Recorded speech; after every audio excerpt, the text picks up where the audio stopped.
अगस्त्य ऋषि से अमोघ दिव्यास्त्र प्राप्त करने के बाद प्रभु श्री राम की यात्रा अब एक निर्णायक मोड़ पर है। अगस्त्य मुनि से विदा लेकर श्री राम, सीता और लक्ष्मण पंचवटी की ओर बढ़े।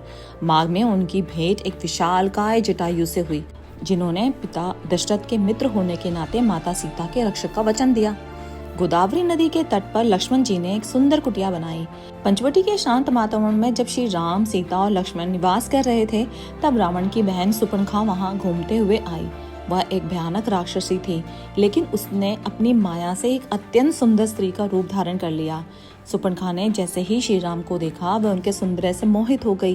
वह प्रभु के पास गई और उन्होंने विवाह का प्रस्ताव रखा।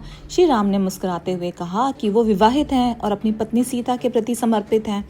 उन्होंने परिहास से उसे लक्ष्मण जी के पास भेज दिया। लक्ष्मण जी ने भी उसे मना कर दिया और वापस राम जी के पास भेज दिया। तब सुपर्णखा को समझ आया कि दोनों भाई उसके साथ केवल विनोद कर रहे हैं, तो वह अपनी असली राक्षसी रूप में आ गई। क्रोध और ईर्ष्या में अंधी होकर सुपर्णखा माता सीता को निगलने के लिए उनकी ओर झपटी। अपनी भाभी की रक्षा के लिए लक्ष्मण जी ने तुरंत अपनी तलवार निकाली और सुपर्णखा की नाक काट दी। सुपर्णखा की कटी हुई नाक लंका के विनाश का विगुल फूंक चुकी थी। लेकिन कौन था रावण? क्या वह केवल एक क्रूर राक्षस था? रावण की शक्ति और उसके अहंकार की वह अनसुनी कहानी, जिसे सुनकर आप भी दंग रह जाएंगे।